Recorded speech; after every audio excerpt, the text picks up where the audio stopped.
dote on Signor Benedick, whom she hath in all outward behavior seemed ever to abhor. Is't possible? Sits the wind in that corner? By my troth, my lord, I cannot tell what to think of it, but that she loves him with an enraged affection. It is past the infant of thought. Perhaps she doth but counterfeit.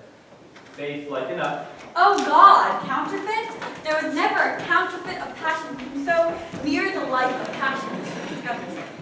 Why? What effects of passion shows she? Make the hook well, this fish will bite. What effects, my lord? She will sit you. You heard my daughter tell you how. She did indeed. You amaze me. I would have thought her spirit had been invincible against all assaults of affection. I would have sworn it had, my lord, especially against Benedick. I should think this a Gulliver that the old lady speaks in. He hath taken the infection. Hold it up. Hath the Lady Beatrice made her affections known to Signor Benedick? No, and swears she never will. It is her torment. She'll be up 20 times a night, and there she will sit in her smock until she have writ herself a sheet of paper. That then, down upon her knees she falls, weeps, sobs, beats her heart, tears her hair, prays, curses, "Oh, sweet Benedick, God give me patience." She doth indeed. My daughter says so, and the ecstasy hath so much overborne her that my daughter is sometimes afeard she will do a desperate outrage to herself. It is very true. It were good that Benedick knew of it by some other if she will not discover it. To what end he'll make but a sport of it and torment the poor lady worse. She's an excellent, sweet lady, and out of all suspicion, she is virtuous. She is exceedingly wise. In everything but in loving Benedick. I feel sorry for her, as I have just cause, being her auntie and her guardian. I would she'd bestowed this dotage on me. I would have doubted all of her respect and made her half myself. I pray you tell Benedick of it and see what he will say. We're good, thank you. Hero thinks surely she will die, for she says she will die if you love her not. She will die if you woo her, and she will die ere she make her love known. If she should make tender of her love, 'tis very possible he'll scorn it, for the man, as you know all, hath a contemptible spirit. He's a very proper man. He hath indeed a good outward happiness. Before God, in my mind, very wise. He doth indeed show some sparks that are like wit. And I take him to be valiant. As Hector, I assure you, in the managing of quarrels he is wise, for either he undertakes them with a great discretion or avoids them with the most Christian-like fear. Well, I am sorry for your niece. Shall we seek her out and tell her of Benedick's love?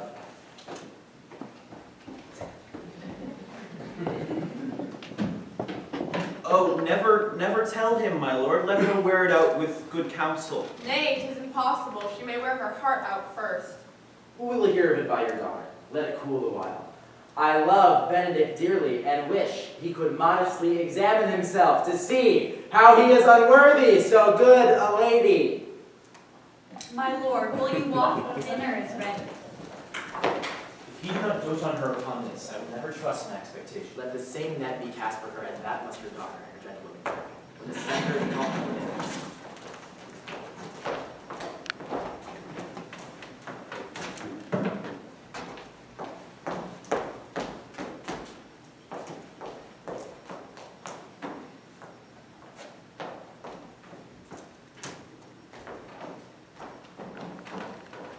This can be no trick.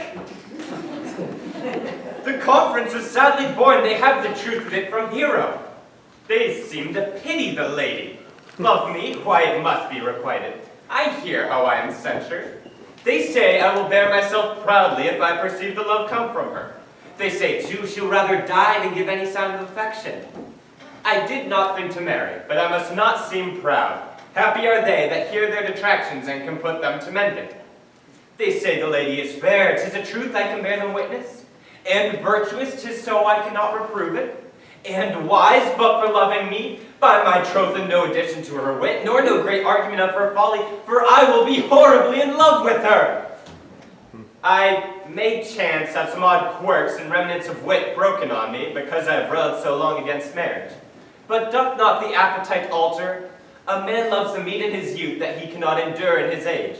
Shall quips and sentences and paper bullets to the brain awe a man from the career of his humor? No, the world must be peopled. When I said I would die a bachelor, I did not think I would live till I were married. Here comes Beatrice. By this day she is a fair lady. I do spy some marks of love in her. Against my will, I am sent to bid you come in to dinner. Fair Beatrice, I thank you for your pains. I took no more pains for those thanks than you take pains to thank me. If it had been painful, I would not have come. You take pleasure then in this message? Yea, just as much as you may take upon a knife's point. You have no stomach, senor. Fare you well. Against my will, I am sent to bid you come to dinner. There's a double meaning in that. Good Margaret, run thee to the parlor. There shalt thou find my cousin Beatrice proposing with the Prince and Claudio. Whisper in her ear and tell her that I, Ursula, walk in the orchard, and that our whole discourse is all of her. Say that thou overheardst us, and bid her steal into the pleated bower. There will she hide her to listen or propose. This is thy office. Fare thee well, knit, and leave us alone. I'll make her come, I warrant you, presently. Now, Ursula, when Beatrice doth come, as we do trace this alley up and down, our talk must be only of Benedick. When I do name him, let it be thy part to praise him more than ever man did merit. Now begin, for look where Beatrice, like a lapwing, runs, close by the ground to hear our conference.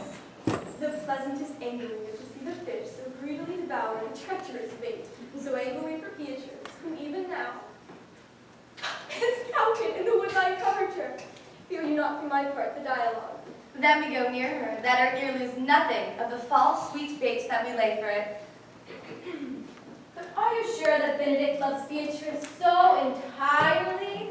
So says the prince and my new trothed lord. And did they bid you tell her of it, madam? They did entreat me to acquaint her of it, but I persuaded them. If they love Benedick, to wish him wrestle with affection, and never let Beatrice know of it. Why did you so? Doth not both gentlemen deserve as full as fortune with that as ever Beatrice shall couch upon? O God of love! I know he doth deserve as much as may be yielded to man, but nature never framed a woman's heart of prouder stuff than that of Beatrice. Disdain and scorn, right sparkling in her eyes, misprizing what they look on, and her wit values itself so highly that to her all better else seems weak. She cannot love. Sure, I think so. And therefore it best she not knew his love, lest she'll make sport at it. Why, you speak truth. I never yet saw man, how wise, how noble, young, how rarely featured, but she would spell him backward. If fair-faced, she would swear the gentleman should be her sister. If speaking, why, a vein blown with all winds. If silent, why, a log moved with none. So turns she every man the wrong side out, and never gives to truth and virtue that simplicity and merit purchaseth. Sure, such a carping is not commendable. But who dare tell her so? If I should speak, she would mock me to air. Oh, she would laugh me out of myself, press me to death with wit. Therefore, let Benedick, like covered fire, consume away in sighs, waste inwardly. It were better death than die with mocks, which is as bad as die with tickling. Oh, yet tell her of it. Hear what she will say. No! Rather, I will go to Benedick and counsel him to fight against his passion. Oh, do not your cousin such a wrong. She cannot be so much without your judgment, having so swift and excellent a wit as she is prized to have, as to refuse so rare a gentleman as Signor Benedick. He's the only man in Italy, always accepted my dear Claudio. I pray you not be angry with me, madam, speaking my fancy. Signor Benedick, for shape, for bearing, argument, and valor goes foremost in report through Italy. Indeed, he hath excellent good name. Excellence he did earn it ere he had it. When are you married, madam? Why, every day, tomorrow. Come, I'll show thee some time and have thy counsel. She's lying back, aren't you? We have caught her, madam. If it proves so, then loving goes by haps. Some Cupid kills with arrows, some with traps.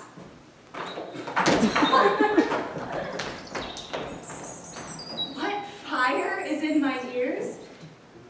Can this be true? Stand I condemned for pride and scorn so much? Contempt, farewell, and maiden pride, adieu! No glory lives behind the backs of such. And Benedick, love on! I will requite thee, taming my wild heart to thy loving hand. If thou dost love, my kindness shall incite thee to bind up our loves in a holy band for others' sake.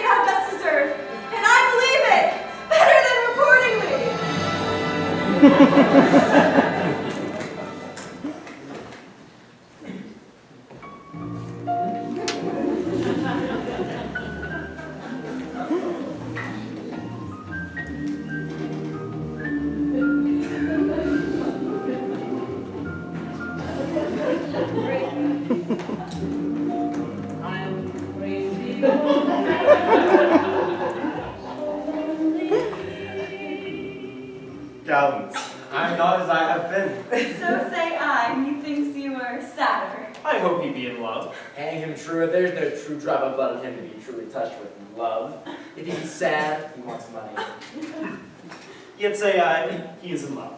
There's no appearance of fancy in him, lest it be a fancy he hath to strange disguises. If he not be in love with some woman, then there's no believing old signs. He brushes his hat on mornings. What should that bode? Have any man seen him at the barber's? No, but the barber's man hath been seen with him. Indeed, he looks much younger by the loss of his beard. Nay, he rubs himself with civet. Can you smell him out by that? That's as much as to say as the sweet youth's in love. The greatest note of it is his melancholy. And when he won't to wash his face. Yea, or to paint himself, for the which I hear what they say of him. Nay, but now his jesting spirit hath crept into a lutestring and is governed by his stomps. Indeed, this tells him the detail for him. Conclude, he is in love. Nay, but I know who loves him. That would I know too, one that knows him not. And despite all his ill conditions, dies for him. She shall be buried with her face upwards. Senoras, come walk aside with me. I've studied 8 or 9 wise words which these hobby horses must not hear.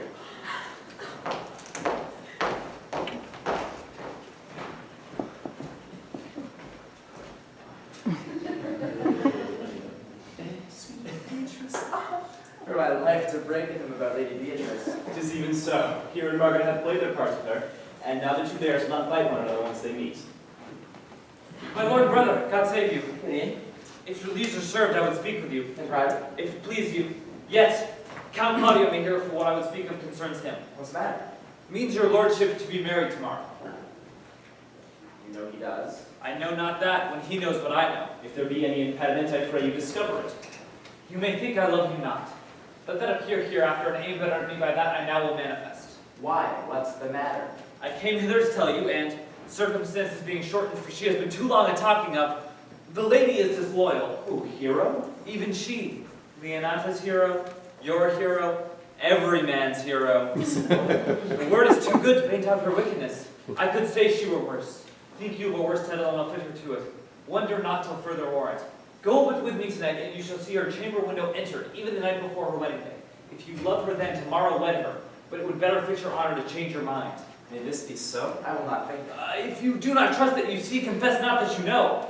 If you will follow me, I will show you enough, and when you have heard more and seen more, proceed accordingly. If I see anything tonight why I should not marry, then tomorrow in the congregation where I should wed, there I will shame her. And as I would for thee to obtain her, I'll join with thee to disgrace her. I will disparage her no farther, so you are my witnesses. Bear it coldly but till midnight, and let the issue show itself.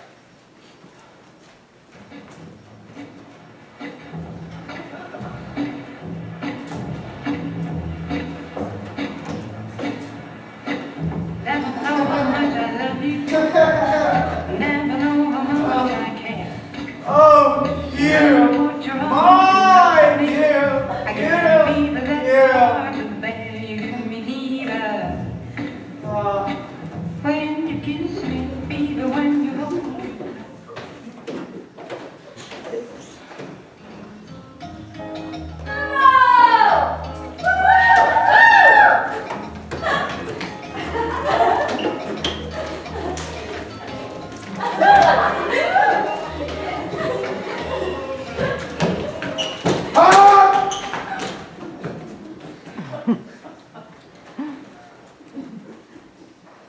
Are you good men and true? Nay, your else it were pity, but they should suffer salvation, body and soul. Nay, then there were a punishment too good for them, if they should have any allegiance in them, being chosen for the prince's watch. Well, give them their charge, neighbor Dogberry. First, who think you the most desertless man to be constable?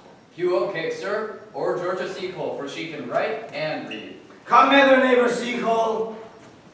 God hath blessed you with a good name, To be a well-favored man is the gift of fortune, but to write and read comes by nature. Both which, master, are constant. You have! I knew it would be your answer. I make no boast of it and give God thanks. If you're writing and you're reading, let that appear when there's no need of such vanity. You are thought here to be the most senseless and fit man for the constable. Therefore, bury the lantern.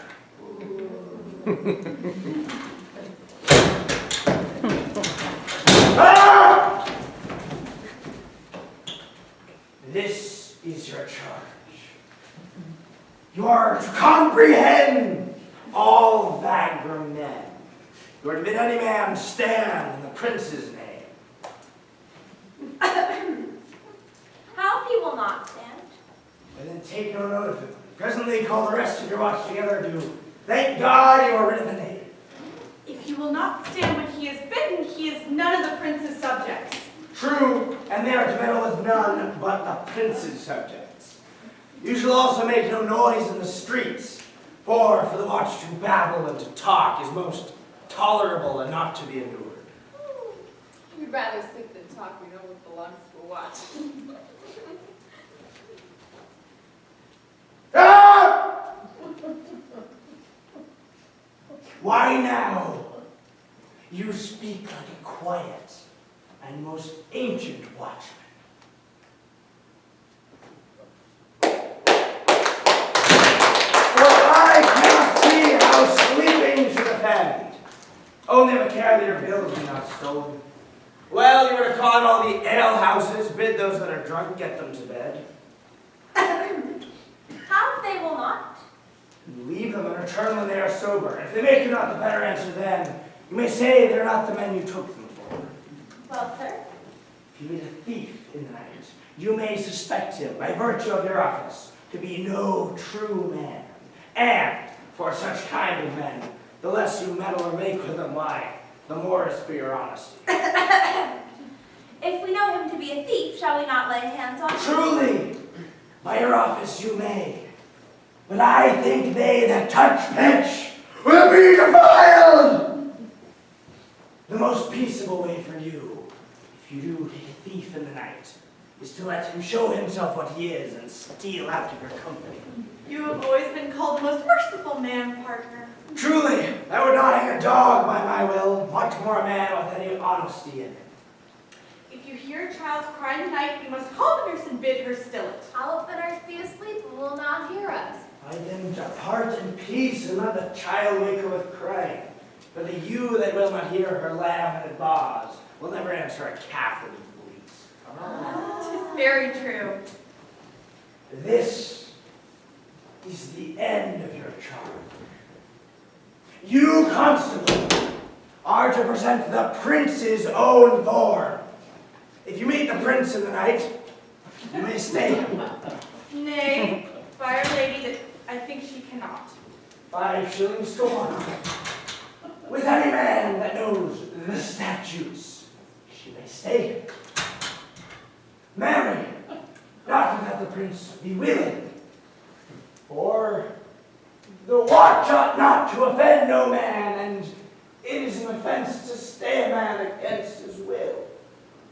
By Our Lady, that I think it is so. Ha ha ha.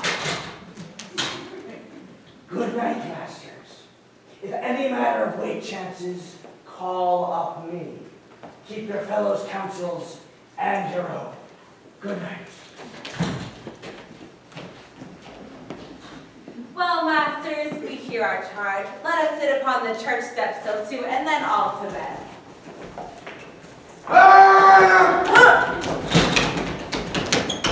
One word more, honest neighbors. I pray you watch about Signora Leonata's door. For the wedding being there tomorrow, there's a great coil tonight. Adieu. Be vigilant, I beseech you.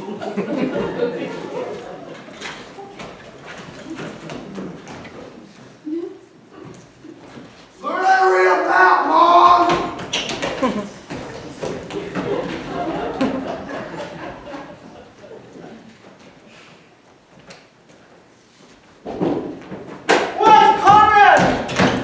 Peace,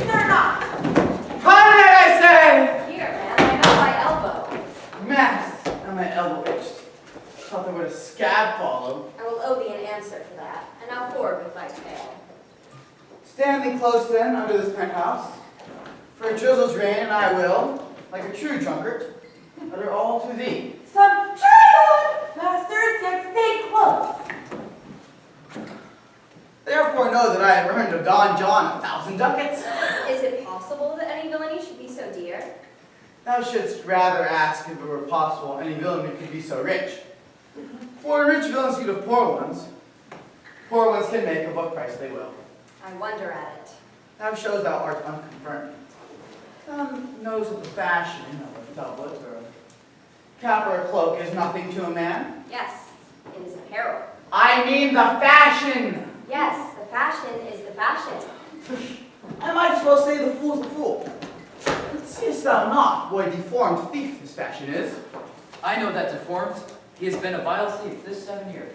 Didst thou not hear somebody? No, 'twas the vein on the house. Seest thou not, I say, what a deformed thief this fashion is? All this I see, and I see that the fashion wears out more apparel than the man. But art not thou thyself giddy with the fashion too, that thou hast shifted out of thy tale into telling me of the fashion? Not so neither. But know that I have tonight wooed Margaret, the Lady Hero's gentlewoman. She leans behind the chamber window, bids me 1,000 times good night. I tell this tale Violet. I should first tell thee how it came to pass that Don Pedro, the Count Claudio, and our master, planted and placed and possessed by my master Don John, saw afar off in the orchard this amiable encounter. And thought they Margaret was hero? 2 of them did, the prince and Claudio. But the devil, my master, knew she was Margaret, and partly by his own gifts, which first possessed them, partly by the dark night, which did deceive them, but chiefly by my villainy, which did put to rest any slander that Don John had made. Away went Claudio raged, swore he'd meet her as appointed to next morning in the temple. There, before the entire congregation, shamed her with what he saw o'ernight, and sent her home without a husband.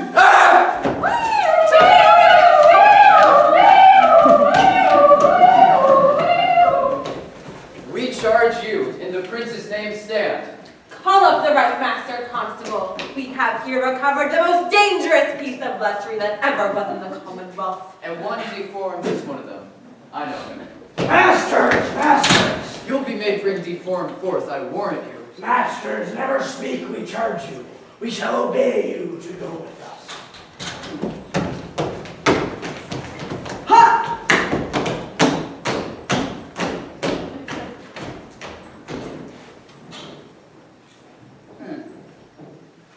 We are likely to prove goodly commodities, being taken up on these men's bills. A commodity in question, I'll warrant you. Come, we'll obey you.